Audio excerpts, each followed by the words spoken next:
ಮೃತರಾದ ಕವಿರಾಜ ಶಾಂತಿಗಾಗಿ ಚಿರಿಯವರು ಅರ್ಪಿಸುತ್ತಿದ್ದಾರೆ. ಈ ದಿವ್ಯ ಪೂಜೆಯನ್ನು ಕೃತಜ್ಞತೆ ಪೂಜೆಯಾಗಿ ಯೇಸುವಿಗೆ ಆರೋಗ್ಯ ಸ್ವಾಮಿಯವರು ಅರ್ಪಿಸುತ್ತಿದ್ದಾರೆ. ಈ ದಿವ್ಯ ಪೂಜೆಯನ್ನು ಕೊರಳದ ಯೇಸುವಿಗೆ ಕೃತಜ್ಞತೆ ಪೂಜೆಯಾಗಿ ಅಲ್ಲಪ್ಪ ಬಾಬು ಅವರು ಅರ್ಪಿಸುತ್ತಿದ್ದಾರೆ. ನಾನು ಪುನರುತ್ಥಾನನಾಗಿದ್ದೇನೆ, ಮುಂಚಿತವಾಗಿ ನಿಮ್ಮೊಂದಿಗೆ ಇದ್ದೇನೆ. ನಿಮ್ಮ ಹಸ್ತವನ್ನು ನನ್ನ ಮೇಲೆ ಇಟ್ಟಿದ್ದೀರಿ. ನಿಮ್ಮ ಅರಿವು ಬಹು ಆಶ್ಚರ್ಯಕರವಾಗಿದೆ. ಹಲ್ಲೆಲೂಯಾ. ಪಿತನ ಮತ್ತು ಸುತನ ಮತ್ತು ಪವಿತ್ರಾತ್ಮನ ನಾಮದಲ್ಲಿ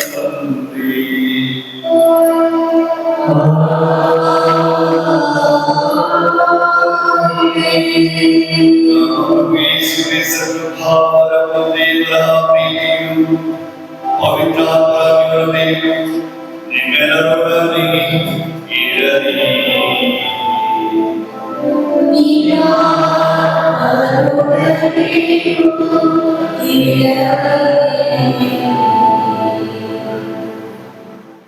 ಪ್ರಭು ಕ್ರಿಸ್ತನಲ್ಲಿ ಆತ್ಮೀಯ ಸಹೋದರ ಸಹೋದರಿಯರೇ, ಇಂದು ನಮ್ಮ ತಾಯಿಗಳ ಸಭೆಯು ಯೇಸು ಸ್ವಾಮಿಯ ಪುನರುತ್ಥಾನದ ಮಹೋತ್ಸವವನ್ನು ಆಚರಿಸುತ್ತದೆ.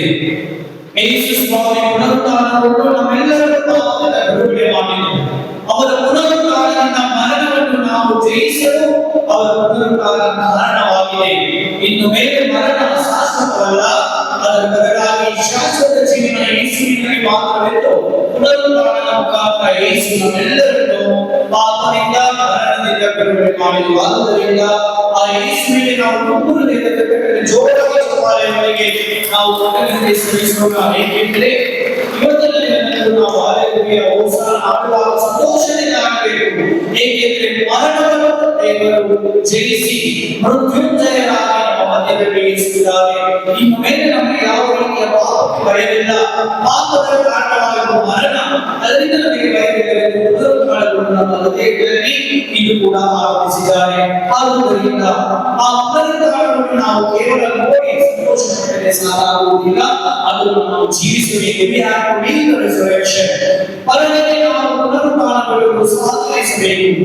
ಪಾಪಮಯ ಜೀವನ, ಶೋಧನೆಗಳ ಜೀವನ, ತೊಂದರೆಗಳ ಜೀವನ, ಬಾಧೆಗಳ ಜೀವನ, ಅನಾರೋಗ್ಯದ ಜೀವನದ ಯೇಸುವಿನ ಪ್ರೇರಣೆಯಿಂದ ಇವೆಲ್ಲರಿಂದ ಬಿಡುಗಡೆ ಹೊಂದಲು ಯೇಸು ಮಾತ್ರ ನಮಗೆ ಪ್ರೇರಣೆ. ಆ ಯೇಸುವಿನ ಪ್ರೇರಣೆಯೊಂದಿಗೆ ನಾವು ಈ ಪುನರುತ್ಥಾನದ ಹಬ್ಬದಲ್ಲಿ ಭಾಗವಹಿಸಲು ನನ್ನ ಪರವಾಗಿ ಪರವಾಗಿ ನಿಮ್ಮೆಲ್ಲರಿಗೂ ಈ ಹಬ್ಬದ ಶುಭಾಶಯಗಳನ್ನು ಕೋರುತ್ತಾ ನಮ್ಮೆಲ್ಲ ಪಾಪಗಳಿಗಾಗಿ ಕ್ಷಮೆ ಯಾಚಿಸೋಣ. ಸರ್ವಶಕ್ತ ದೇವರಿಗೂ ಸರ್ವಶಕ್ತ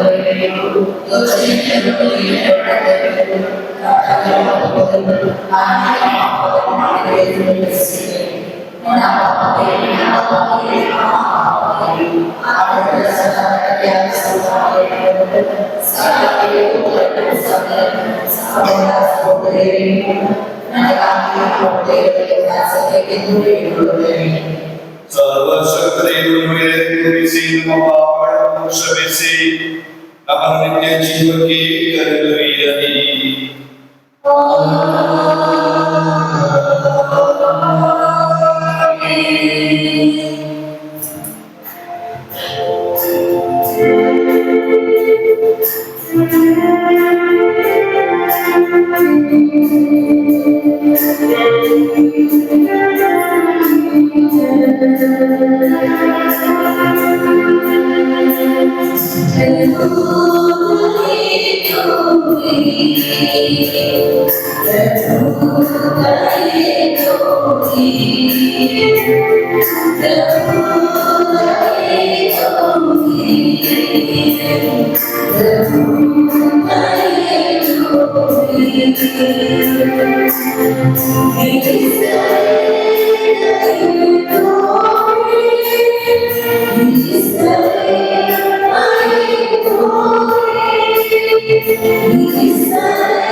ನಮಗೆ ಯೇಸುವಿನ ಜೀವನದಲ್ಲಿ ನಡೆದ ಘಟನೆಗಳನ್ನು ಸೂಚಿಸುತ್ತಾ ಒಂದು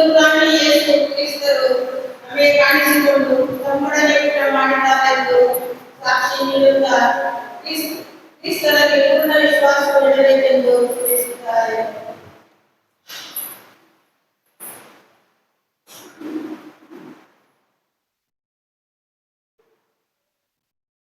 ಪ್ರೇಷಿತರ ಕಾರ್ಯಕಲಾಪಗಳಿಂದ ವಚನ.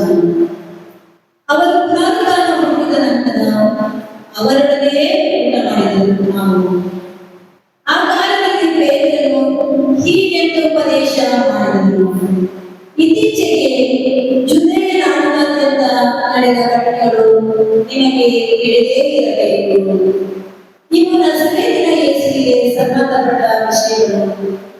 ಸ್ನಾನ ದೀಕ್ಷೆಯನ್ನು ಮಾಡಿಸಿಕೊಳ್ಳಬೇಕೆಂದು ಯೋಹಾನನು ಬೋಧಿಸಿದ ನಂತರ ಯೇಸು ತಮ್ಮ ಸೇವಾವಧಿಯನ್ನು ಗಲಿಲಾಯದಲ್ಲಿ ಪ್ರಾರಂಭಿಸಿದರು. ಅವರು ಪವಿತ್ರಾತ್ಮರಿಂದಲೂ ದೈವ ಶಕ್ತಿಯಿಂದಲೂ ಅಭಿಷಿಕ್ತರಾಗಿದ್ದರು. ದೇವರು ತಮ್ಮೊಡನೆ ಇರುವುದರಿಂದ ಅವರು ಎಲ್ಲೆಡೆಯಲ್ಲೂ ಉಳಿದನ್ನು ಮಾಡುತ್ತಾ ಪಿಶಾಚಿ ಪೀಡಿತರಾದವರನ್ನು ಸ್ವಸ್ಥಪಡಿಸುತ್ತಾ ಸಂಚರಿಸಿದರು. ಅವರು ಯಹೂದ್ಯರ ಹಳ್ಳಿ ಪಟ್ಟಣಗಳಲ್ಲೂ ಜೆರುಸಲೇಮಿನಲ್ಲೂ ಎಸಗಿದ ಸಕಲ ಕಾರ್ಯಗಳಿಗೆ ನಾವು ಸಾಕ್ಷಿಗಳು. ಯಹೂದ್ಯರು ಯೇಸುವನ್ನು ಶಿಲುಬೆಗೆ ನೇಮವಾಗಿ ಕೊಂದರು. ಆದರೆ ದೇವರು ಅವರನ್ನು ಮೂರನೇ ದಿನ ಪುನರುತ್ಥಾನಗೊಳಿಸಿ ಪ್ರತ್ಯಕ್ಷರಾಗುವಂತೆ ಮಾಡಿದರು. ಅವರು ಕಾಣಿಸಿಕೊಂಡಿದ್ದು ಎಲ್ಲಾ ಜನರಿಗೆ ಅಲ್ಲ, ದೇವರಿಂದ ಸಾಕ್ಷಿಗಳಾಗಿ ಆಯ್ಕೆಯಾಗಿದ್ದ ನಮಗೆ. ಅವರು ಪುನರುತ್ಥಾನ ಹೊಂದಿದ ನಂತರ ಅವರೊಡನೆಯೇ ಊಟ ಮಾಡಿದವರು ನಾವು.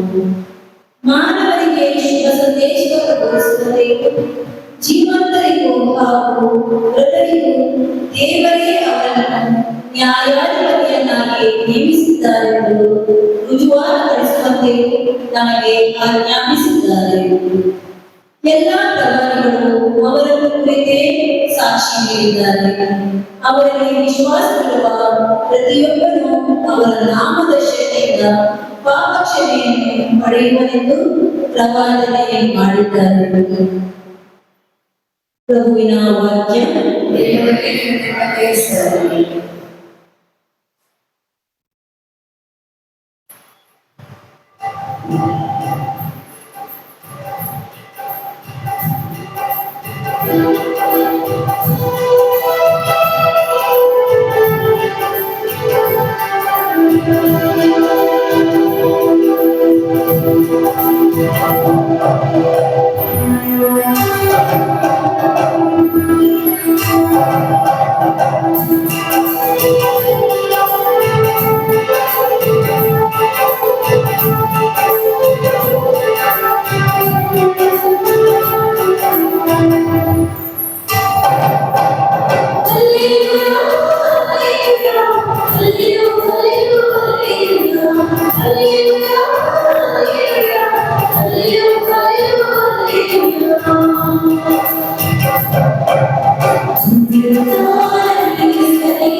ಎರಡನೆಯ ವಾಚನ. ಈ ಎರಡನೆಯ ವಾಚನದಲ್ಲಿ ನಮ್ಮ ಗಮನ ಪ್ರಾಕೃತಿಕ ವಿಷಯಗಳ ಮೇಲೆ ಅಲ್ಲ, ಆದರೆ ಪರಿಚಯ ವಿಷಯಗಳ ಮೇಲೆ ಕೇಂದ್ರೀಕೃತವಾಗಿ ಇರಬೇಕೆಂದು ತನ್ನ ಹೋಗಲು ಉತ್ತರ ನೀಡಿದ್ದಾರೆ. ಕ್ರಿಸ್ತನಲ್ಲಿ ನಿಜವಾದ ಜೀವ ಸಿಗುತ್ತದೆ, ಪ್ರಭುವಿನ ಪುನರುತ್ಥಾನದಲ್ಲಿ ಪಾಲುದಾರರಾಗಬೇಕೆಂದು ಪ್ರೋತ್ಸಾಹಿಸುತ್ತಾರೆ.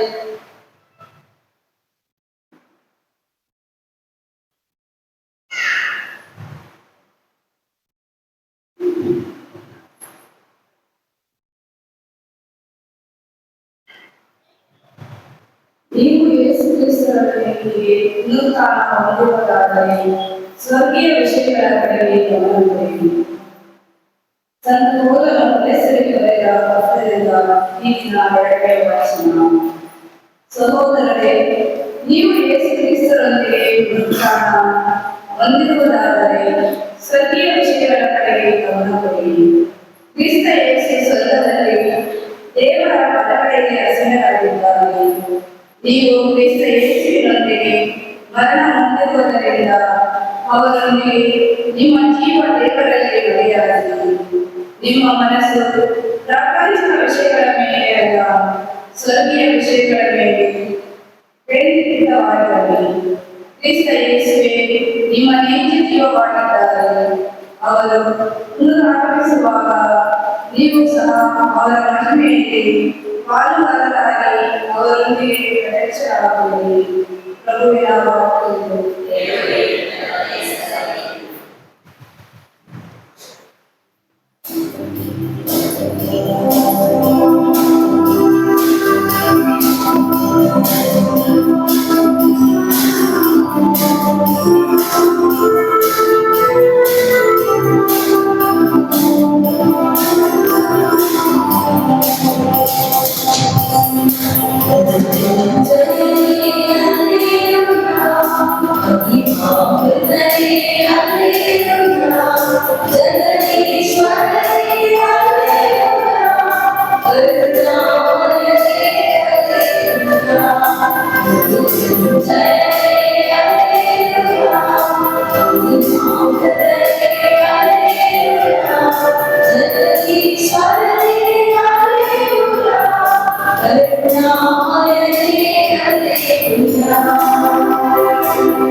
You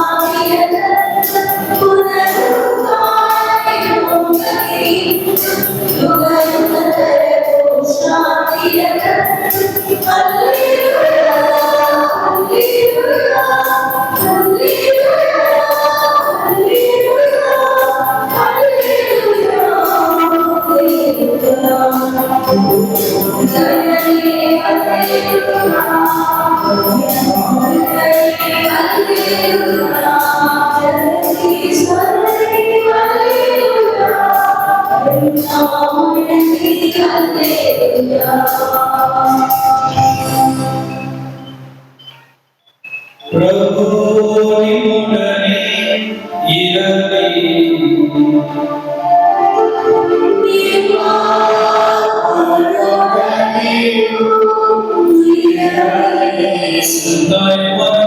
ಪವಿತ್ರ ಸಂದೇಶದಿಂದ ವಾಚನ.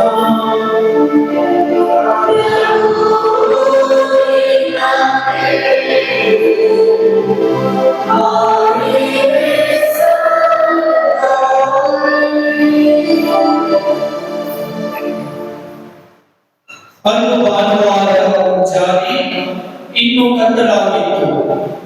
ಮಕ್ಕಳ ಮನೆಯಾದರು ಸಮಾಧಿಯ ಬಳಿಗೆ ಬಂದರು.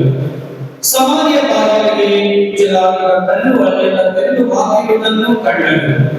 ಆಗ ಆಕೆ ಸೀಮೋನ್ ಪೇತ್ರನ ಮತ್ತು ಯೇಸುವಿಗೆ ಆಪ್ತನಾಗಿದ್ದ ಇನ್ನೊಬ್ಬ ಶಿಷ್ಯನ ಬಳಿಗೆ ಓಡಿ ಬಂದು ಪ್ರಭುವನ್ನು ಸಮಾಧಿ ಒಳಗಿಂದ ತೆಗೆದುಕೊಂಡು ಹೋಗಿ ಬಿಟ್ಟಿದ್ದಾರೆ, ಅವರನ್ನು ಎಲ್ಲಿ ಇಟ್ಟಿದ್ದಾರೋ ಗೊತ್ತಿಲ್ಲ ಎಂದು ಹೇಳಿದರು. ಇದನ್ನು ಕೇಳಿ ಪೇತ್ರನು ಇನ್ನೊಬ್ಬ ಶಿಷ್ಯನು ಸಮಾಧಿಯ ಕಡೆಗೆ ಹೊರಟರು.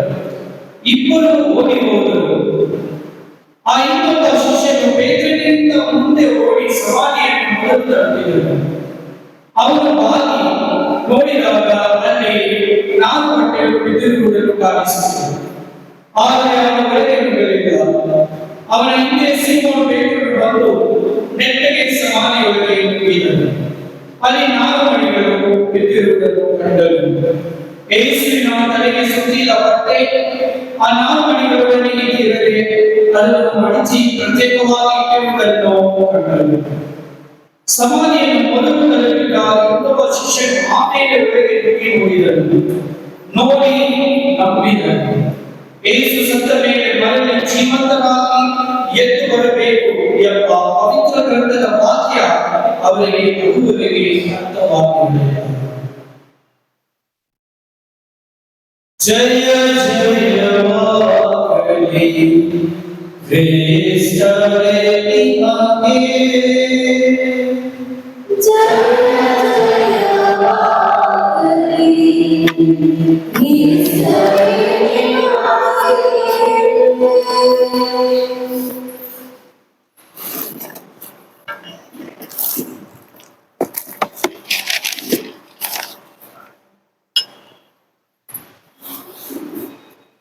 ಪುನರುತ್ಥಾನಿ ಪ್ರಭು ಕ್ರಿಸ್ತರಲ್ಲಿ ನನ್ನ ಆತ್ಮೀಯ ಸಹೋದರ ಸಹೋದರಿಯರೇ, ಆರ್ನಾಲ್ಡ್ ಜೋಸೆಫ್ ಟೋಯ್ನಬಿ ಒಬ್ಬ ಪ್ರಪಂಚ ಕಂಡ ಪ್ರಸಿದ್ಧ ಲೇಖಕ, ಬ್ರಿಟಿಷ್ ಇತಿಹಾಸಕಾರ ಮತ್ತು ಪ್ರಾಧ್ಯಾಪಕ. ಈತನು ಇತಿಹಾಸದ ತತ್ವಜ್ಞಾನಿಯೂ ಕೂಡ ಆಗಿದ್ದನು. ಇವನು ಹುಟ್ಟಿದ್ದು 1889ರಲ್ಲಿ. ಈತನು ಬರೆದಂತಹ ಪ್ರಬಂಧಗಳು, ಪ್ರಸ್ತುತಿಗಳು, ಲೇಖನಗಳು, ಪುಸ್ತಕಗಳು ಹಲವಾರು ಭಾಷೆಗಳಿಗೆ ತರ್ಜುಮೆಗೊಂಡು ಪ್ರಪಂಚದಾದ್ಯಂತ ಅವುಗಳು ಪ್ರಸಿದ್ಧವನ್ನು ಹೊಂದಿದ್ದವು. ಜೋಸೆಫ್ ಟೋಯ್ನಬಿ ಬರೆದಂತಹ ಅತ್ಯಂತ ಪ್ರಸಿದ್ಧ ಪುಸ್ತಕದ ಹೆಸರು ಇತಿಹಾಸದ ಅಧ್ಯಯನ. ಈ ಒಂದು ಪುಸ್ತಕದಲ್ಲಿ ಈತ ಜಗತ್ತು ಕಂಡ 4 ರೀತಿಯ ರಕ್ಷಕರ ಬಗ್ಗೆ ಈತನು ಉಲ್ಲೇಖಿಸುತ್ತಾನೆ. ಪ್ರಪ್ರಥಮವಾಗಿ ಒಂದು ರಾಜದಂಡವನ್ನು ಹಿಡಿದಿರುವಂತಹ ರಾಜಕಾರಣಿ ನಮಗೆಲ್ಲರಿಗೂ ಗೊತ್ತಿದೆ. ಆತ ಒಂದು ರಾಜಕೀಯ ಪಕ್ಷದ ಸಿದ್ಧಾಂತಕ್ಕೆ ತನ್ನನ್ನು ಒಳಪಡಿಸಿಕೊಂಡು ಅದನ್ನು ಪ್ರಚುರಪಡಿಸುತ್ತಾನೆ. ಆತನು ರಾಜಕೀಯವಾಗಿ ತನ್ನನ್ನು ತೋರ್ಪಡಿಸಿಕೊಳ್ಳುತ್ತಾನೆ. ಆತನನ್ನು ಈತ ಟೋಯ್ನಬಿ ಒಬ್ಬ ರಕ್ಷಕ ಎಂದು ಕರೆಯುತ್ತಾನೆ. ಎರಡನೇದಾಗಿ ಒಂದು ಪುಸ್ತಕವನ್ನು ಹಿಡಿದಂತಹ ಒಬ್ಬ ತತ್ವಜ್ಞಾನಿ. ಈತನು ಬಹಳ ಬುದ್ಧಿವಂತ ವ್ಯಕ್ತಿ. ಆತನು ತನ್ನ ತತ್ವಶಾಸ್ತ್ರದ ಮೂಲಕ ತನ್ನ ಜೀವನವನ್ನು ನಡೆಸುತ್ತಾನೆ. ಈತನು ಕೂಡ ಜಗತ್ತು ಕಂಡಂತಹ 2ನೆಯ ರಕ್ಷಕ ಎಂದು ನುಡಿಯುತ್ತಾನೆ. ಮೂರನೇದಾಗಿ ಒಂದು ಕತ್ತಿಯನ್ನು ಹಿಡಿದಿರುವಂತಹ ಒಬ್ಬ ದಂಡನಾಯಕ ಅಥವಾ ಸೇನಾಧಿಕಾರಿ. ಈತನು ಯುದ್ಧ ಮಾಡಿ ಜಗತ್ತನ್ನು ಗೆಲ್ಲುವಂತಹ ರಕ್ಷಕ ಎಂದು ನುಡಿಯುತ್ತಾನೆ. ಜೋಸೆಫ್ ಟೋಯ್ನಬಿಯ ಪ್ರಕಾರ ಈ 3 ರಕ್ಷಕರು ನಿಜವಾದ ರಕ್ಷಕರಲ್ಲ. ಏಕೆಂದರೆ ಇವರು 3 ಕೂಡ ಒಬ್ಬನೇ ಒಬ್ಬ ಶತ್ರುವಿನಿಂದ ಸೋಲಿಸಲ್ಪಟ್ಟಿದ್ದರು. ಅದು ಆಗಿದೆ ಮರಣ. ಆದರೆ ಟೋಯ್ನಬಿಯ ಪ್ರಕಾರ 4ನೆಯ ರಕ್ಷಕ ಆಗಿದ್ದಾರೆ. ತಮ್ಮ ಕೈಯಲ್ಲಿ ವಿಜಯದ ಪತಾಕೆಯನ್ನು ಎತ್ತಿಡಿದಿರುವಂತಹ ಪುನರುತ್ಥಾನಿ ಪ್ರಭು ಕ್ರಿಸ್ತರು ಆಗಿದ್ದಾರೆ. ಆದ್ದರಿಂದ ಪ್ರಭು ಕ್ರಿಸ್ತರ ಈ ಒಂದು ಪುನರುತ್ಥಾನ ಬಹಳ ಮಹತ್ವವನ್ನು ಪಡೆಯುತ್ತದೆ. ಇಡೀ ಜಗತ್ತಿಗೆ ರಕ್ಷಣೆಯನ್ನು ನೀಡಿದ ದೇವಪುತ್ರ ಪ್ರಭು ಕ್ರಿಸ್ತರು ಆಗುತ್ತಾರೆ. ಹೌದು ಪ್ರಿಯರೇ, ನಮ್ಮೆಲ್ಲರನ್ನು ಸಂರಕ್ಷಿಸುವ, ನಮಗೆ ನಿತ್ಯ ಜೀವನ ಭರವಸೆಯನ್ನು ನೀಡುವ ಮತ್ತು ಮುಕ್ತಿಯನ್ನು ತರುವ ಏಕೈಕ ರಕ್ಷಕ ನಜರೇತಿನ ಯೇಸು ಆಗಿದ್ದಾರೆ. ಏಕೆಂದರೆ ಅವರೊಬ್ಬರೇ ಆಗಿದ್ದಾರೆ ಮಾನವ ಕುಲದ ಇತಿಹಾಸದಲ್ಲಿ ಮರಣವನ್ನು ಸಾಯಿಸಿದ ಮೃತ್ಯುಂಜಯರಾದ ಮೊಟ್ಟ ಮೊದಲ ಮತ್ತು ಕಟ್ಟ ಕಡೆಯ ವ್ಯಕ್ತಿಯಾಗಿದ್ದಾರೆ. ಇದೊಂದೇ ಆಗಿದೆ ಇಡೀ ಇತಿಹಾಸದಲ್ಲೇ ನಾವು ಕಾಣುವಂತಹ ಪ್ರಪ್ರಥಮ ಮತ್ತು ಕೊನೆಯ ಪವಾಡ, ಸಾವಿನೊಂದಿನ ಸರಸ. ಈ ಪವಾಡ ಅವರಿಗಾಗಿ ಅಲ್ಲ, ಅವರು ಪ್ರೀತಿಸಿದ ನಮ್ಮೆಲ್ಲರಿಗಾಗಿ. ಕ್ರಿಸ್ತರಲ್ಲಿ ನನ್ನ ಆತ್ಮೀಯ ಸಹೋದರ ಸಹೋದರಿಯರೇ, ಈ ಪ್ರಭು ಯೇಸುವಿನ ಪುನರುತ್ಥಾನವನ್ನು ನಾವು ಇಂದು ವಿಜೃಂಭಣೆಯಿಂದ ಆಚರಿಸುವಾಗ ಮಹಾಸಂತ ಲಿಯೋ ದ ಗ್ರೇಟ್ ಘೋಷಿಸಿರುವಂತೆ ಪಾಸ್ಕಾ ಹಬ್ಬ ಒಂದು ಮಹಾನಂದದ ಹಬ್ಬವಾಗಿದೆ. ಆದ್ದರಿಂದ ನಮಗೆಲ್ಲರಿಗೂ ಸಂತೋಷವನ್ನು ತರುವಂತಹ ಧರ್ಮಸಭೆ ಆಚರಿಸುವ ಶ್ರೇಷ್ಠವಾದ ಹಬ್ಬವಾಗಿದೆ. ಕಥೋಲಿಕ ಧರ್ಮಸಭೆಯ ವರ್ಷದ ಆರಾಧನಾ ವಿಧಿಗಳಲ್ಲಿ ಇದನ್ನು ನಾವು ದೊಡ್ಡ ಹಬ್ಬವೆಂದು, ಪವಿತ್ರ ಹಬ್ಬವೆಂದು, ಶ್ರೇಷ್ಠ ಹಬ್ಬವೆಂದು ನಾವು ಕರೆಯುತ್ತೇವೆ. ಪ್ರಿಯರೇ, ಯೇಸು ತಾವು ನುಡಿದಂತೆ ಯೋಹಾನನ ಸುವಾರ್ತೆ 2:19 ಯೇಸು ಸ್ವಾಮಿ ನುಡಿಯುತ್ತಾರೆ, ಈ ದೇವಾಲಯವನ್ನು ಕೆಡವಿ ಬಿಡಿ, ನಾನು 3 ದಿನಗಳಲ್ಲಿ ಈ ದೇವಾಲಯವನ್ನು ಎಬ್ಬಿಸುತ್ತೇನೆ. ತಾವು ನುಡಿದಂತೆಯೇ ಅವರು ಮರಣ ಹೊಂದಿ 3ನೇ ದಿನ ಪುನರುತ್ಥಾನರಾಗಿ ನಮ್ಮ ಮಧ್ಯೆ ಇಂದು ಕಾಣಿಸಿಕೊಳ್ಳುತ್ತಿದ್ದಾರೆ. ಪುನರುತ್ಥಾನ ಹಬ್ಬವು ಪ್ರಿಯರೇ, ಯೇಸು ಲೌಕಿಕ ಶೋಧನೆಗಳನ್ನು ಜಯಿಸಿ ನಿಂತರು ಎಂಬುದನ್ನು ಜಗತ್ತಿಗೆ ತೋರ್ಪಡಿಸುವಂತಹ ಹಬ್ಬವಾಗಿದೆ. ದೇವರ ನಿಜ ಸ್ವರೂಪವನ್ನು, ಆತನ ಸ್ವಭಾವಗಳನ್ನು ಮನುಷ್ಯ ಕುಲಕ್ಕೆ ಪ್ರಕಟಿಸುವಂತಹ ಹಬ್ಬವಾಗಿದೆ ಮತ್ತು ಮನುಷ್ಯರೆಲ್ಲರಿಗೂ ಸ್ವರ್ಗದ ಬಾಗಿಲುಗಳನ್ನು, ರಕ್ಷಣೆಯ ಬಾಗಿಲುಗಳನ್ನು ತೆರೆಯುವಂತಹ ಹಬ್ಬವಾಗಿದೆ. ಇಂತಹ ಹಬ್ಬವನ್ನು ನಾವು ಆಚರಿಸುತ್ತಿರುವಾಗ ಈ ಹಬ್ಬ ನಮಗೆ ನೀಡುವಂತಹ 3 ಮುಖ್ಯ ಸಂದೇಶಗಳನ್ನು ನಾವು ಧ್ಯಾನಿಸಲು ಇಂದು ಪ್ರಯತ್ನಿಸೋಣ. ಕ್ರಿಸ್ತರಲ್ಲಿ ನನ್ನ ಆತ್ಮೀಯ ಸಹೋದರ ಸಹೋದರಿಯರೇ, ಪುನರುತ್ಥಾನ ಹಬ್ಬ ಪ್ರಥಮವಾಗಿ ನಮ್ಮ ದೇವರು ಜೀವಂತ ದೇವರು, ಅವರು ಮೃತರ ದೇವರಲ್ಲ ಎಂಬ ಸತ್ಯವನ್ನು ನಮಗೆ ತಿಳಿಸುವಂತಹ ಹಬ್ಬವಾಗಿದೆ. ಯೇಸು ಸಮಾಧಿಯಲ್ಲಿ ಇಲ್ಲ, ಯೇಸು ಪಾತಾಳಕ್ಕೆ ಹೋಗುವವರು ಅಲ್ಲ. ಮತ್ತೆ ಯೇಸು ಎಲ್ಲಿ? ಯೇಸು ಅವರು ಮೃತರ ಮಧ್ಯದಿಂದ ಸಾವನ್ನು ಜಯಿಸಿ ನಮ್ಮೆಲ್ಲರ ರಕ್ಷಣೆಗಾಗಿ ಅವರು ಪುನರುತ್ಥಾನ ಹೊಂದಿದ್ದಾರೆ. ಪುನರುತ್ಥಾನ ಅವರನ್ನು ಸಾವಿನಿಂದ, ಸಮಾಧಿಯಿಂದ ಹೊರತಂದು ಪರಲೋಕ ಪಿತನೊಂದಿಗೆ ಅವರನ್ನು ಐಕ್ಯಗೊಳಿಸಿದೆ. ಅವರ ಪುನರುತ್ಥಾನ ಸೈತಾನನನ್ನು, ಆತನ ಶರೀರ ಭಾವವನ್ನು, ಇಡೀ ಲೋಕವನ್ನು ಜಯಿಸಿದ್ದು.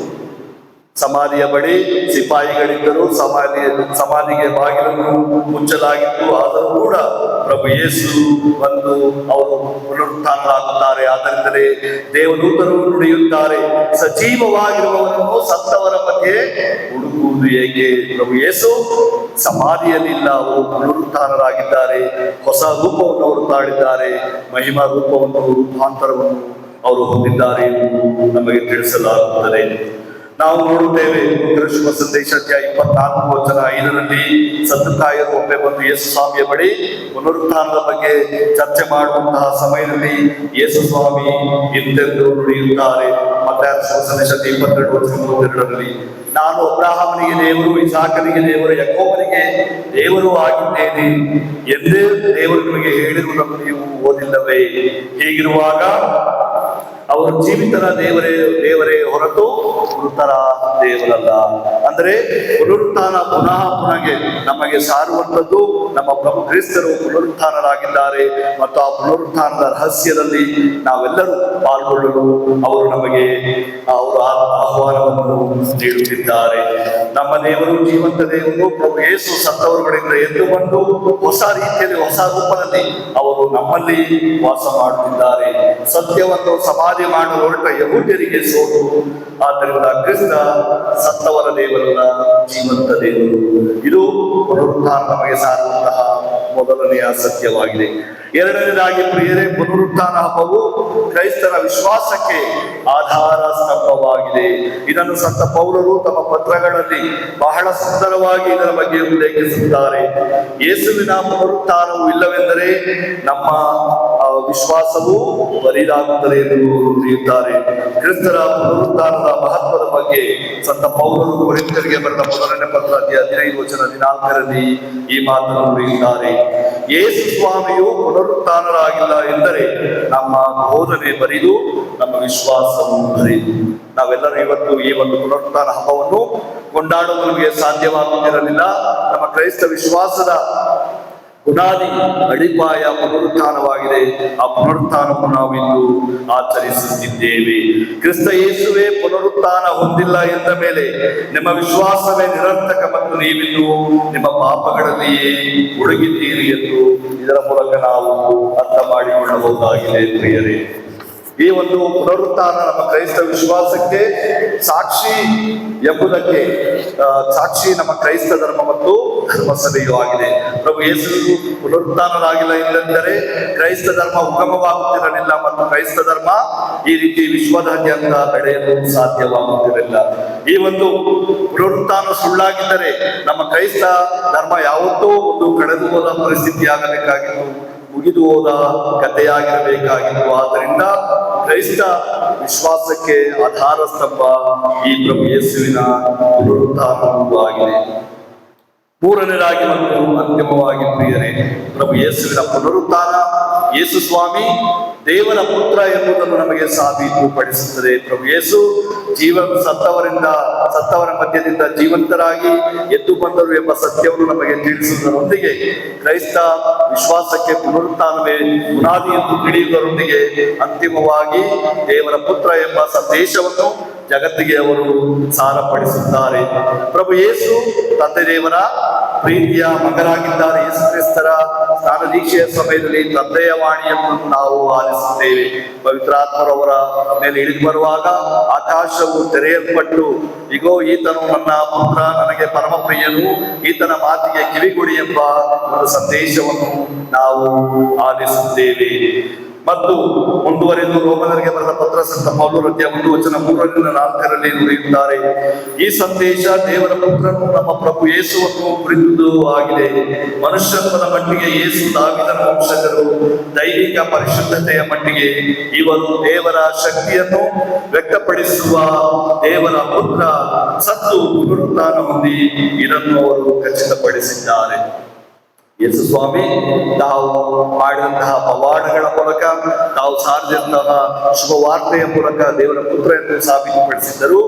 ಇದನ್ನು ಅವರು ಅಂತಿಮವಾಗಿ ತಾವು ಮರಣ ಹೊಂದಿ ಪುನರುತ್ಥಾನ ಹೊಂದುವುದರ ಮೂಲಕ ಈ ಒಂದು ತಾವು ದೇವರ ಪುತ್ರ ಎಂಬ ಸತ್ಯಕ್ಕೆ ಶಾಶ್ವತ ಮುದ್ರೆಯನ್ನು ಒತ್ತುತ್ತಾರೆ. ಮತ್ತು ನಾವು ನೋಡುತ್ತೇವೆ, ತಂದೆ ದೇವರ ಮತ್ತು ಪ್ರಭು ಯೇಸುವಿನ ನಡುವೆ ಇದ್ದಂತಹ ಅನ್ಯೋನ್ಯ ಬಾಂಧವ್ಯ, ಅನ್ಯೋನ್ಯತೆ, ಸಂಬಂಧವನ್ನು ನಾವು ನೋಡುತ್ತೇವೆ. ಯೋಹಾನನ ಸುವಾರ್ತೆ 10:17 ಯೇಸು ಸ್ವಾಮಿ ನುಡಿಯುತ್ತಾರೆ, ಏಕೆಂದರೆ ನನ್ನ ಪಿತನಿಗೆ ನನ್ನಲ್ಲಿ ಪ್ರೀತಿ ಇದೆ, ನನ್ನ ಪ್ರಾಣವನ್ನು ಮರಳಿ ಪಡೆಯುವಂತೆ ನಾನು ಅದನ್ನು ಧಾರೆ ಎರೆಯುತ್ತೇನೆ. ನನ್ನ ಪ್ರಾಣವನ್ನು ಯಾರೂ ನನ್ನಿಂದ ಕಸಿದುಕೊಳ್ಳಲು ಸಾಧ್ಯವಿಲ್ಲ. ನಾನು ಅದನ್ನು ಧಾರೆ ಎರೆಯುತ್ತೇನೆ, ಅದನ್ನು ಧಾರೆ ಎರೆಯುವ ಹಕ್ಕು ನನಗಿದೆ, ಅದನ್ನು ಪುನಃ ಪಡೆಯುವ ಹಕ್ಕು ಕೂಡ ನನಗಿದೆ. ಈ ಆಜ್ಞೆಯನ್ನು ನಾನು ನನ್ನ ಪಿತನಿಂದ ಪಡೆದಿದ್ದೇನೆ ಎಂದು ನುಡಿಯುತ್ತಾರೆ. ಅಂದರೆ ಅವರೇ ಸ್ವ ಇಚ್ಛೆಯಿಂದ ಅವರು ತಮ್ಮ ಆತ್ಮಾರ್ಪಣೆಯನ್ನು ಮಾಡಿ ಶಿಲುಬೆಯಲ್ಲಿ ಮೃತರಾಗಿ ತಮ್ಮ ಪ್ರಾಣವನ್ನು ಲೋಕ ಕಲ್ಯಾಣಕ್ಕಾಗಿ ಅರ್ಪಿಸಿದುದು ಮಾತ್ರವಲ್ಲ, ಪುನಃ ಪುನರುತ್ಥಾನರಾಗುವುದರ ಮೂಲಕ ಅವರು ತಮ್ಮ ಪ್ರಾಣವನ್ನು ಪುನಃ ಪಡೆಯುತ್ತಾರೆ. ಅದನ್ನೇ ನಾವು ಇಂದು ಪುನರುತ್ಥಾನ ಹಬ್ಬವನ್ನು ನಾವು ಕೊಂಡಾಡುತ್ತಿದ್ದೇವೆ. ಸಂತ ಥೋಮಸರು ಪ್ರಭು ಯೇಸುವನ್ನು ಕಂಡ ಕ್ಷಣ ನನ್ನ ಪ್ರಭುವೇ ನನ್ನ ದೇವರೇ ಎಂದು ಅವರು ನುಡಿಯುತ್ತಾರೆ. ಆದ್ದರಿಂದ ಈ ಮುಖೇನ ಪ್ರಭು ಯೇಸು ದೇವರ ಪುತ್ರ ಎಂಬ ಸಂದೇಶವನ್ನು ನಾವು ಅರ್ಥ ಮಾಡಿಕೊಳ್ಳಬಹುದಾಗಿದೆ. ಕ್ರಿಸ್ತರಲ್ಲಿ ನನ್ನ ಆತ್ಮೀಯ ಸಹೋದರ ಸಹೋದರಿಯರೇ, ಪ್ರಭು ಯೇಸು ಕ್ರಿಸ್ತರ ಪುನರುತ್ಥಾನವು ಮಾನವ ಕುಲಕ್ಕೆ ಒಂದು ಭರವಸೆಯಾಗಿದೆ. ಏಕೆಂದರೆ ಈ ಒಂದು ಭರವಸೆಯ ಮೂಲಕ ಪ್ರತಿಯೊಬ್ಬ ಕ್ರೈಸ್ತ ವಿಶ್ವಾಸಿಯು ತನ್ನ ಜೀವನವನ್ನು ಸಾಗಿಸಲು ಸಾಧ್ಯವಾಗುತ್ತದೆ. ಸಾವೇ ಕೊನೆಯನ್ನು ನಂಬಿದ್ದ ಜನರಿಗೆ ಲೋಕರಕ್ಷಕ ಪ್ರಭು ಯೇಸು ಈ ಒಂದು ಹೊಸ ಭರವಸೆಯನ್ನು ನೀಡಿ, ನಾವು ಕೂಡ ಮೃತರಾದಾಗ ಸಾವು ನಮಗೆ ಅಂತ್ಯವಲ್ಲ, ಅದು ನಿತ್ಯ ಜೀವಕ್ಕೆ ರಹದಾರಿ ಎಂಬ ಸಂದೇಶವನ್ನು ಅವರು ತಿಳಿಸುತ್ತಾರೆ. ಒಬ್ಬ ಚಿಂತಕ ಪುನರುತ್ಥಾನದ ಬಗ್ಗೆ ಈ ರೀತಿ ಬರೆಯುತ್ತಾರೆ, ಮರಣದ ಸಮಯವು ದುಃಖದ ಸಮಯವಲ್ಲ, ಅದು ಕತ್ತಲೆಯ ಲೋಕದ ಪ್ರವೇಶವಲ್ಲ, ಅನಿಶ್ಚಯ ಮತ್ತು ಅಸಂತೃಪ್ತಿಗಳ ಪ್ರವೇಶ ದ್ವಾರವಲ್ಲ. ಮರಣ ಆಗಿದೆ ಕ್ರೈಸ್ತರಿಗೆ ಅಮರ ಜೀವದ ಬಾಗಿಲು, ರೂಪಾಂತರದ ಪ್ರಥಮ ಮೆಟ್ಟಿಲು, ಜಯದ ಕಿರೀಟವನ್ನು ಧರಿಸಲು ತೆರಳುವ ಪರಲೋಕ ಸೌಧದ ಪ್ರವೇಶ ದ್ವಾರ, ದೇವರ ಸಾನ್ನಿಧ್ಯ ಸೌಭಾಗ್ಯದಿಂದ ತೃಪ್ತಿಯಾಗುವ ರವಾನೆಯ ದಾರಿ, ಶುಭ ಶುಕ್ರವಾರ ಮತ್ತು ಪುನರುತ್ಥಾನ ಹಬ್ಬ ಇವೆರಡು ಪರಸ್ಪರ ಒಂದುಕೊಂಡು ಹಿಡಿದುಕೊಂಡಿರುವ ದೈವ ಸಂಕಲ್ಪದ ಅಂತರ. ಶಿಲುಬೆ ಒಂದು ಮರಣ ವೃಕ್ಷವಾದರೆ ಪುನರುತ್ಥಾನ ಆ ಮರಣ ವೃಕ್ಷದ ಫಲ. ಆದ್ದರಿಂದ ಸಾವು ಕೊನೆಯಲ್ಲ, ಅದು ನಮ್ಮ ಜೀವದ ಪ್ರಾರಂಭವಾಗಿದೆ ಎಂದು ಬರೆಯುತ್ತಾನೆ. ಅವರು ಪ್ರಭು ಕ್ರಿಸ್ತರಲ್ಲಿ ನನ್ನ ಆತ್ಮೀಯ ಸಹೋದರ ಸಹೋದರಿಯರೇ, ಪ್ರಭು ಯೇಸು ಹೇಳಿದ್ದಾರೆ, ಪುನರುತ್ಥಾನವೂ ನಾನೇ, ಜೀವವೂ ನಾನೇ, ನನ್ನಲ್ಲಿ ವಿಶ್ವಾಸವಿಟ್ಟವನು ಎಂದಿಗೂ ಸಾಯನು ಎಂದು ನುಡಿದಿದ್ದಾರೆ. ಈ ಒಂದು ಪ್ರಭು ಯೇಸುವಿನ ಪುನರುತ್ಥಾನದಲ್ಲಿ ನಾವು ವಿಶ್ವಾಸವಿಟ್ಟು ಮಾಡಲು ಕರೆಯಲ್ಪಟ್ಟಿದ್ದೇವೆ. ಪ್ರಭು ಕ್ರಿಸ್ತರಲ್ಲಿ ನನ್ನ ಆತ್ಮೀಯ ಸಹೋದರ ಸಹೋದರಿಯರೇ, ಗರಿಗಳ ಭಾನುವಾರದಿಂದ ಇಂದಿನವರೆಗೆ ನಾವು ಕಳೆದ 8 ದಿನಗಳಿಂದ ಈ ಒಂದು ದೇವರ ವಾಕ್ಯದಲ್ಲಿ ಅವರ ಧ್ಯಾನದಲ್ಲಿ ನಾವು ಮುಂದೆ ಬಂದಿದ್ದೇವೆ. ಗರಿಗಳ ಭಾನುವಾರ ನಾವು ಧ್ಯಾನಿಸಿದಂತಹ ಅಂಶಗಳು ಯಾರಿಗಾದ್ರೂ ಜ್ಞಾಪಕ ಇದೆಯಾ? ಎಸ್, ಪ್ರಭು ಯೇಸು ಬಂದದ್ದು ಯಾವ ರೀತಿಯಲ್ಲಿ ಅವರು ಜೆರುಸಲೇಮಿನನ್ನು ಪ್ರವೇಶಿಸಿದರು? ಪ್ರಪ್ರಥಮವಾಗಿ ರಾಜನಾಗಿ, ಮೆಸ್ಸಿಯನಾಗಿ ಮತ್ತು ದೇವರ ಕುರಿಮರಿಯಾಗಿ ಅವರು ಜೆರುಸಲೇಮ್ ಮಹಾನಗರವನ್ನು ಪ್ರವೇಶಿಸುತ್ತಾರೆ. ಇನ್ನು ನಾವು ಪವಿತ್ರ ಗುರುವಾರ, ಈ ಪವಿತ್ರ ಗುರುವಾರದ ಸವಿಸ್ಮರಣೆಯ 3 ಅಂಶಗಳನ್ನು ನಾವು ಧ್ಯಾನಿಸಿದ್ದೇವೆ. ಯಾವುದೋ 3 ಅಂಶಗಳು? ಬಲಿಪೂಜೆ ಒಂದು ಸ್ಮರಣೆಯಾಗಿದೆ, ಬಲಿಪೂಜೆ ಒಂದು ಅರ್ಪಣೆಯಾಗಿದೆ, ಬಲಿಪೂಜೆ ಒಂದು ಅನುಕರಣೆಯಾಗಿದೆ. ಇನ್ನು ಶುಭ ಶುಕ್ರವಾರ ಪ್ರಭು ಯೇಸು ಶಿಲುಬೆಯಲ್ಲಿ ಹೋಗುತ್ತಿರುವಾಗ ನಾವು ಧ್ಯಾನಿಸಿದಂತಹ ಅಂಶಗಳು, ಅವರ ಘೋರ ಯಾತನೆಯನ್ನು ಜ್ಞಾಪಿಸಿಕೊಂಡು ನಾವು ಧ್ಯಾನಿಸಿದಂತಹ ಅಂಶಗಳು ಯಾವುವು?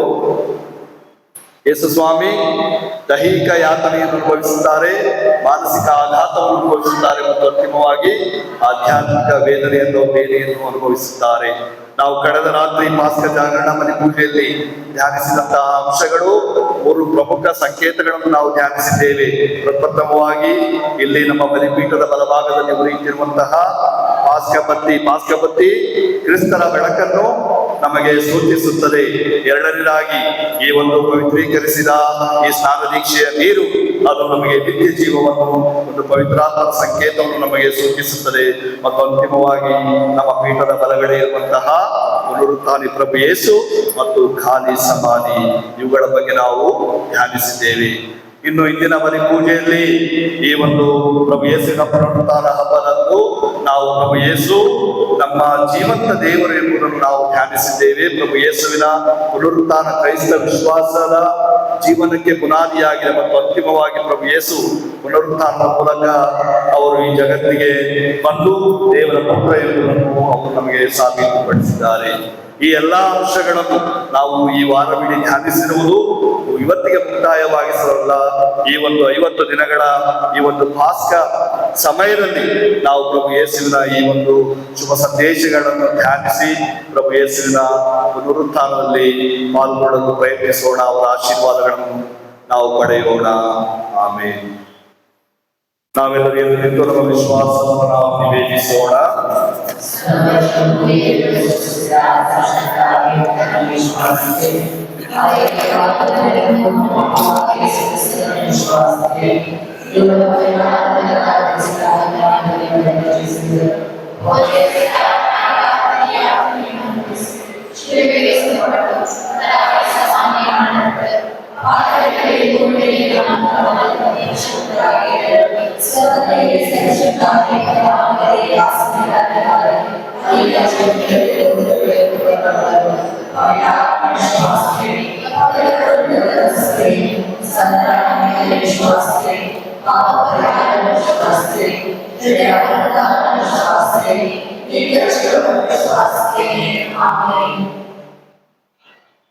ಪ್ರಭು ಕ್ರಿಸ್ತನಲ್ಲಿ ಪ್ರಿಯ ಸಹೋದರ ಸಹೋದರಿಯರೇ, ನಾವು ದೇವರ ಪ್ರೀತಿಗೆ ಪಾತ್ರರಾಗಿದ್ದೇವೆ. ಪುನರುತ್ಥಾನಗೊಳಿಸಿದ ದೇವರು ನಮ್ಮ ಮನದಾಳದ ನಿವೇದನೆಗಳನ್ನು, ಬೇಡಿಕೆಗಳನ್ನು ಆಲಿಸುತ್ತಾರೆ ಎಂಬ ವಿಶ್ವಾಸದಿಂದ ಜೀವವನ್ನು ನೀಡುವ ಜೀವಂತ ದೇವರಲ್ಲಿ ನಮ್ಮ ಪ್ರಾರ್ಥನೆಗಳನ್ನು ಧೈರ್ಯತೆಯಿಂದ ಮಂಡಿಸೋಣ.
ಯೇಸುವನ್ನು ಪುನರುದ್ಧಾರಗೊಳಿಸಿದ ಪ್ರೀತಿಮಯ ತಂದೆ, ನೀವು ನಮಗೆ ದಯಪಾಲಿಸಿದ ವಾಗ್ದಾನಗಳಿಗೆ ಕೃತಜ್ಞತೆಗಳನ್ನು ಸಲ್ಲಿಸುತ್ತಾ ಈ ನಮ್ಮ ಭಿನ್ನಗಳನ್ನು ನಿಮ್ಮ ಮುಂದೆ ಇರಿಸಿದ್ದೇವೆ. ಇವುಗಳನ್ನು ನಮಗೆ ದಯಪಾಲಿಸುತ್ತೀರೆಂಬ ದೃಢ ನಂಬಿಕೆಯಿಂದ ನಮ್ಮ ಪ್ರಭು ಯೇಸು ಕ್ರಿಸ್ತರ ಮುಖಾಂತರ ನಿಮ್ಮನ್ನು ಪ್ರಾರ್ಥಿಸುತ್ತೇವೆ.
ಸಹೋದರ ಸಹೋದರಿಯರೇ, ನನ್ನ ಮತ್ತು ನಿಮ್ಮ ಮನೆಯು ಸರ್ವಶಕ್ತ ಪಿತನಾದ ದೇವರಿಗೆ ಅಂಗೀಕೃತವಾಗುವಂತೆ ಪ್ರಾರ್ಥಿಸಿರಿ.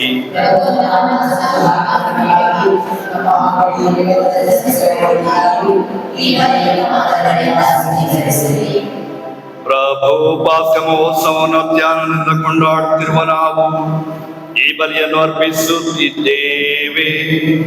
ಇದರಿಂದಾಗಿ ನಿಮ್ಮ ಧರ್ಮಸಭೆಯು ಅದ್ಭುತಕರವಾಗಿ ನವಜನ್ಮವನ್ನು ಪೋಷಣೆಯನ್ನು ಪಡೆಯುವಂತೆ ಕರುಣಿಸಿರಿ. ನಮ್ಮ ಪ್ರಭು ಕ್ರಿಸ್ತರ ಮುಖಾಂತರ ನಿಮ್ಮನ್ನು ಪ್ರಾರ್ಥಿಸುತ್ತೇವೆ.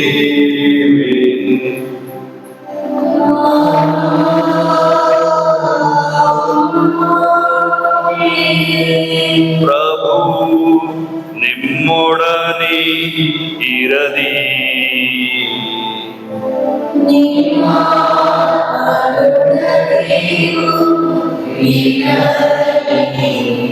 ನಿಮ್ಮ ಹೃದಯಗಳನ್ನು ಮೇಲಕ್ಕೆತ್ತಿರಿ.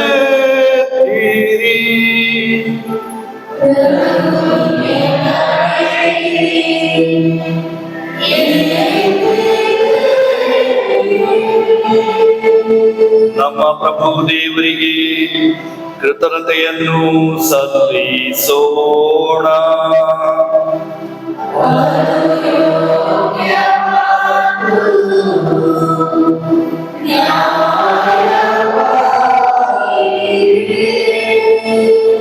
ಪ್ರಭು ಎಲ್ಲ ಕಾಲದಲ್ಲೂ ನಿಮ್ಮನ್ನು ಸ್ತುತಿಸುವುದು, ವಿಶೇಷವಾಗಿ ನಮ್ಮ ಪಾಸ್ಕ ಬಲಿಯಾದ ಕ್ರಿಸ್ತರು ಅರ್ಪಿತರಾದ ಈ ದಿನದಂದು ಅತ್ಯಾಡಂಬರದಿಂದ ನಿಮ್ಮನ್ನು ಕೊಂಡಾಡುವುದು ನಿಜವಾಗಿ ಯೋಗ್ಯವೂ ನ್ಯಾಯವೂ ಆಗಿದೆ, ನಮ್ಮ ಕರ್ತವ್ಯವೂ ರಕ್ಷಣೆಯೂ ಆಗಿದೆ. ಏಕೆಂದರೆ ಲೋಕದ ಪಾಪಗಳನ್ನು ಪರಿಹರಿಸಿದ ನೈಜ ಕುರಿಮರಿ ಅವರೇ. ತಮ್ಮ ಮರಣದಿಂದ ನಮ್ಮ ಮರಣವನ್ನು ವಿನಾಶ ಮಾಡಿ ತಮ್ಮ ಪುನರುತ್ಥಾನದಿಂದ ನಮಗೆ ಪುನರ್ಜೀವ ಕೊಟ್ಟವರು ಅವರೇ. ಪಾಸ್ಕ ಮಹದಾನಂದದಿಂದ ತುಂಬಿ ಎಲ್ಲಾ ದೇಶಗಳು ಜನಾಂಗಗಳು ನಿಮ್ಮ ಸ್ತುತಿಯಲ್ಲಿ ಉಲ್ಲಾಸಿಸುತ್ತವೆ. ಅಂತೆಯೇ ಸ್ವರ್ಗೀಯ ಶಕ್ತರು ದೂತಗಣಗಳು ಒಂದಾಗಿ ನಿಮ್ಮ ಮಹಿಮೆಯ ನಿರಂತರ ಗೀತೆಯನ್ನು ಹಾಡುತ್ತಾ ಘೋಷಿಸುತ್ತಾರೆ.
ಪ್ರಭು, ನೀವು ನಿಜವಾಗಿಯೂ ಪರಿಶುದ್ಧರು. ನೀವು ಸೃಷ್ಟಿಸಿದ ಸಮಸ್ತವು ನಿಮ್ಮನ್ನು ಸ್ತುತಿಸುವುದು ಯುಕ್ತವಾಗಿದೆ, ಏಕೆಂದರೆ ನಿಮ್ಮ ಪುತ್ರ ನಮ್ಮ ಪ್ರಭು ಯೇಸು ಕ್ರಿಸ್ತರ ಮುಖಾಂತರ ನೀವು ಪವಿತ್ರಾತ್ಮರ ಕ್ರಿಯಾ ಶಕ್ತಿಯಿಂದ ಸಕಲವನ್ನು ಸಜೀವಗೊಳಿಸಿ ಪಾವನಗೊಳಿಸುತ್ತೀರಿ. ಸೂರ್ಯೋದಯದಿಂದ ಅಸ್ತಮಾನದವರೆಗೆ ನಿಮ್ಮ ನಾಮಕ್ಕೆ ನಿರ್ಮಲ ಬಲಿಯನ್ನು ಅರ್ಪಿಸುವಂತೆ ನಿಮ್ಮ ಪ್ರಜೆಯನ್ನು ಸತತವು ನಿಮ್ಮೊಂದಿಗೆ ಒಟ್ಟುಗೂಡಿಸುತ್ತೀರಿ. ಆದುದರಿಂದ ಪ್ರಭು, ಪ್ರತಿಷ್ಠಾಪಿಸಲು ನಿಮ್ಮಲ್ಲಿಗೆ ತಂದಿರುವ ಈ ಕೊಡುಗೆಗಳನ್ನು ಅದೇ ಪವಿತ್ರಾತ್ಮರ ಮುಖಾಂತರ ದಯೆಯಿಂದ ಪಾವನಗೊಳಿಸಿರಿ. ಇವು ನಮ್ಮ ಪ್ರಭು ನಿಮ್ಮ ಪುತ್ರರು ಆದ ಯೇಸು ಕ್ರಿಸ್ತರ ಶರೀರ ಮತ್ತು ರಕ್ತವಾಗುವಂತೆ. ಅವರ ಕಟ್ಟಳೆಯಂತೆ ಈ ರಹಸ್ಯಗಳನ್ನು ಆಚರಿಸುತ್ತಿರುವ ನಾವು ನಿಮ್ಮನ್ನು ಧೈರ್ಯದಿಂದ ಯಾಚಿಸುತ್ತೇವೆ. ಅವರನ್ನು ಪರಾಧೀನ ಮಾಡಲಾದ ರಾತ್ರಿ ಅವರು ತಾವೇ ರೊಟ್ಟಿಯನ್ನು ತೆಗೆದುಕೊಂಡು ನಿಮಗೆ ಕೃತಜ್ಞತೆಯನ್ನು ಸಲ್ಲಿಸಿ ಆ ರೊಟ್ಟಿಯನ್ನು ಆಶೀರ್ವದಿಸಿ ಆ ಮುರಿದು ತಮ್ಮ ಶಿಷ್ಯರಿಗೆ ಕೊಡುತ್ತಾ ಹೀಗೆಂದರು, ತೆಗೆದುಕೊಳ್ಳಿ, ಇದನ್ನು ನೀವೆಲ್ಲರೂ ಭುಜಿಸಿರಿ, ಏಕೆಂದರೆ ಇದು ನಿಮಗಾಗಿ ಒಪ್ಪಿಸಲಾಗುವ ನನ್ನ ಶರೀರ.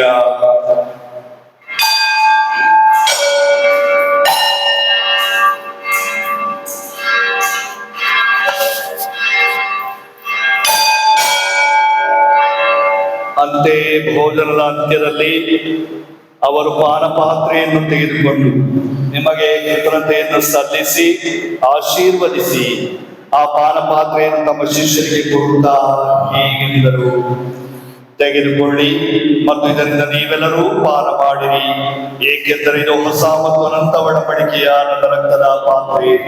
ಈ ರಕ್ತವು ನಿಮ್ಮ ಮತ್ತು ಅನೇಕರ ಪಾಪಗಳ ಪರಿಹಾರಕ್ಕಾಗಿ ಸುರಿಸಲಾಗುವುದು.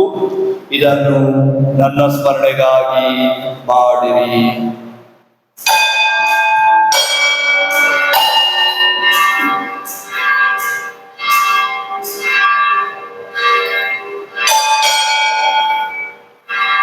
ವಿಶ್ವಾಸದ ರಹಸ್ಯ.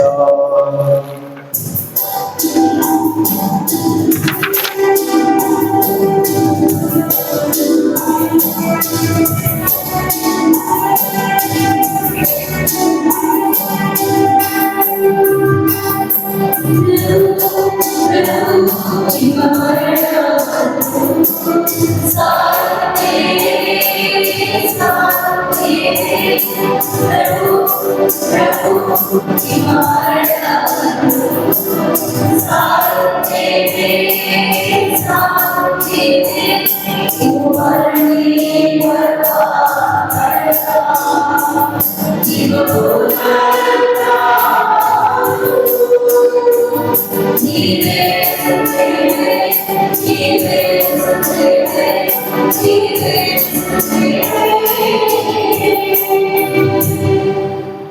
ಆದುದರಿಂದ ಪ್ರಭು ನಿಮ್ಮ ಪುತ್ರರ ರಕ್ಷಣಾ ಯಾತನೆ, ಅವರ ಅದ್ಭುತಕರ ಪುನರುತ್ಥಾನ ಹಾಗೂ ಸ್ವರ್ಗಾರೋಹಣದ ಸ್ಮರಣೆಯನ್ನು ಆಚರಿಸುತ್ತಾ ಅವರ ಪುನರಾಗಮನವನ್ನು ನಿರೀಕ್ಷಿಸುತ್ತಿರುವ ನಾವು ಈ ಪವಿತ್ರ ಹಾಗೂ ಜೀವಂತ ಬಲಿಯನ್ನು ನಿಮಗೆ ಕೃತಜ್ಞತಾರ್ಥವಾಗಿ ಅರ್ಪಿಸುತ್ತೇವೆ.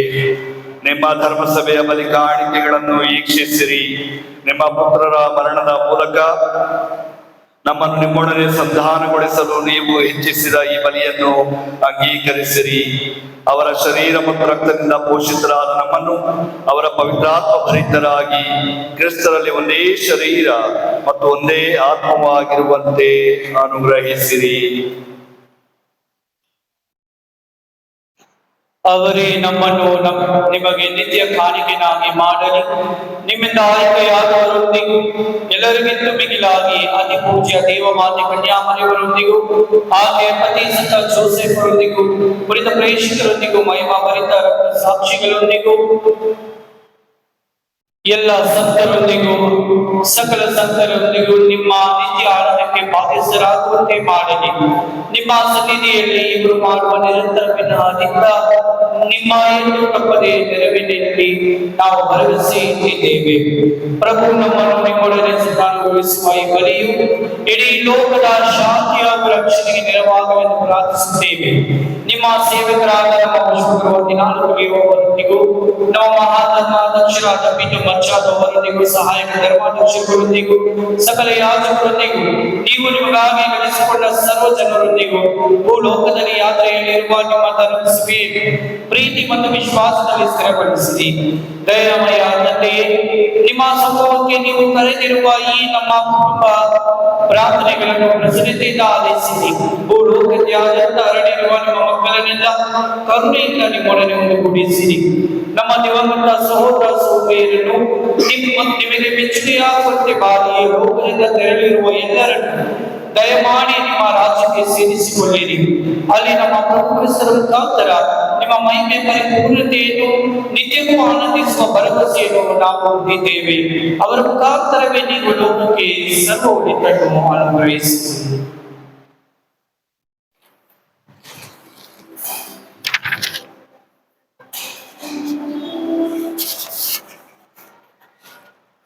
ಇವರ ಮುಖಾಂತರವು ಇವರೊಂದಿಗೂ ಇವರಲ್ಲಿಯೂ ಸರ್ವಶಕ್ತ ತಂದೆಯಾದ ದೇವರೇ ಪವಿತ್ರಾತ್ಮರ ಐಕ್ಯದಲ್ಲಿ ಸರ್ವ ಗೌರವವು ಮಹಿಮೆಯು ಯುಗ ಯುಗಾಂತರಕ್ಕೂ ನಿಮಗೆ ಸಲ್ಲಲಿ.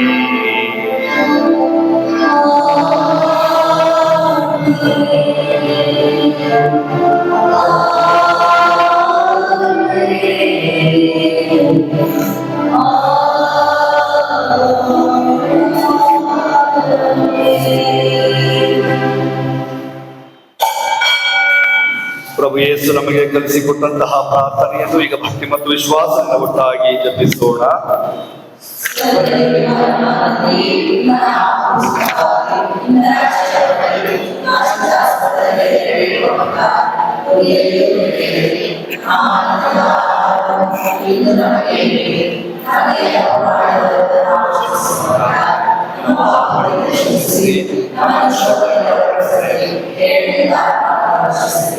ಪ್ರಭು ಸಕಲ ಕೇಡುಗಳಿಂದ ನಮ್ಮನ್ನು ರಕ್ಷಿಸಲೆಂದು ಪ್ರಾರ್ಥಿಸುತ್ತೇವೆ. ನಿಮ್ಮ ದಯೆಯ ನಮ್ಮನ್ನು ಪಡೆದು ಪಾಪದಿಂದ ಸದಾ ವಿಮುಕ್ತರಾಗಿ ಎಲ್ಲಾ ಸಂಕಷ್ಟಗಳಿಂದ ಸುರಕ್ಷಿತರಾಗಿರುವಂತೆ ನಮ್ಮ ಜೀವಮಾನದಲ್ಲಿ ಶಾಂತಿಯನ್ನು ದಯೆಯಿಂದ ಕರುಣಿಸಿರಿ. ನಾವು ಸ್ವರ್ಗಾನಂದವನ್ನು ನಮ್ಮ ರಕ್ಷಕ ಯೇಸು ಕ್ರಿಸ್ತರ ಆಗಮನವನ್ನು ನಿರೀಕ್ಷಿಸುತ್ತಿದ್ದೇವೆ.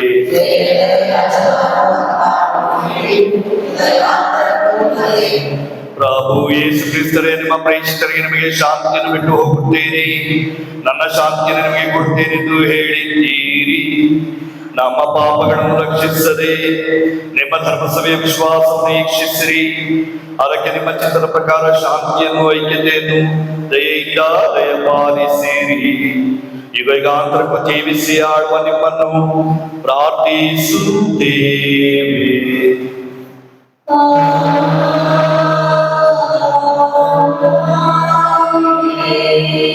ಪ್ರಭುವಿನ ಶಾಂತಿ ಸದಾ ನಮ್ಮಲ್ಲಿರಲಿ. ಪರಸ್ಪರ ಶಾಂತಿಯನ್ನು ನಾವು ಈಗ ಕೋರೋಣ.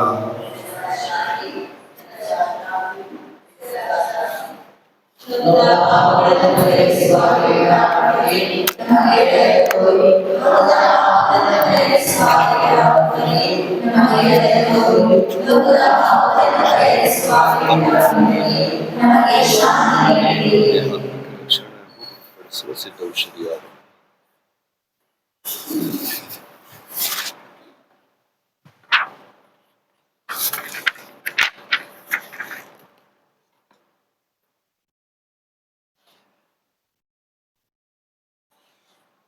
ಇಗೋ ದೇವರ ಕುರಿಮರಿಗೂ ಇವರೇ ಲೋಕದ ಪಾಪಗಳನ್ನು ಪರಿಹರಿಸುವವರು.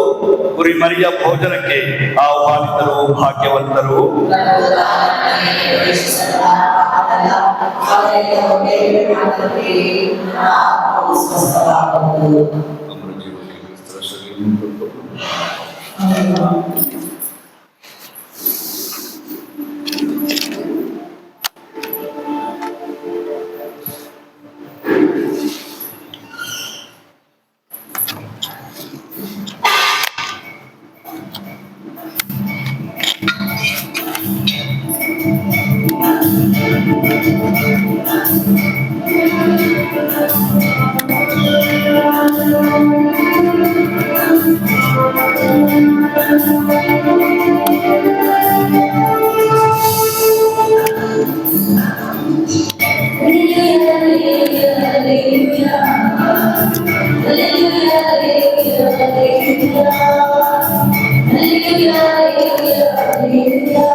Happy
ಮರೆಯಾಗಿದ್ದಾರೆ.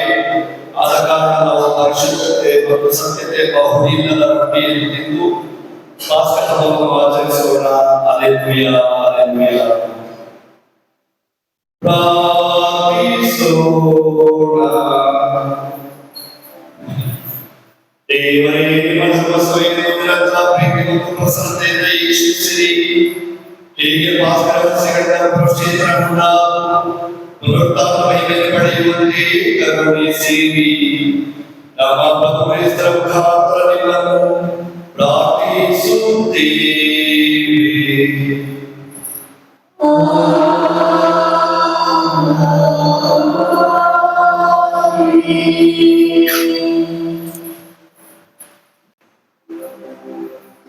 ಪ್ರಭು ನಿಮ್ಮೊಡನೆ ಇರಲಿ.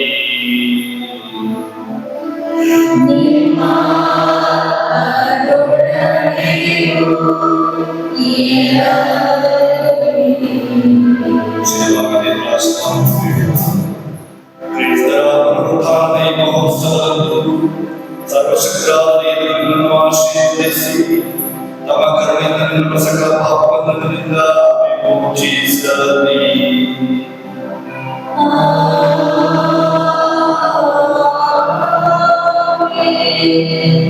ಏಕೈಕ ಪುತ್ರರ ಪುನರುತ್ಥಾನದ ಮೂಲಕ ನಿಮ್ಮ ನನ್ನ ಜೀವಕ್ಕೆ ಮೆಚ್ಚಿದ ದೇವರು ತಮ್ಮ ವಾಗ್ದಾನದ ಪ್ರಕಾರ ನಿಮಗೆ ನಿತ್ಯ ಜೀವವನ್ನು ನೀಡಲಿ.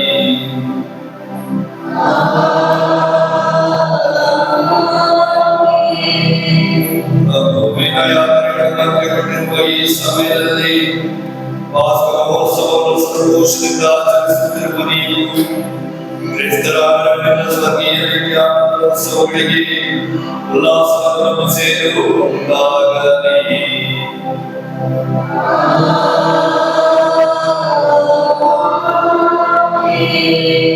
ಸರ್ವಶಕ್ತೇವರಾದ ಪಿತಾ ಮತ್ತು ಸುತ ಪವಿತ್ರಾತ್ಮರು ನಿಮ್ಮನ್ನು ಆಶೀರ್ವದಿಸಿ ನಿಮ್ಮ ಮೆರಳಿನ ಸದಾ ನಿಮ್ಮಲ್ಲಿ ನೆಲೆಸಲಿ.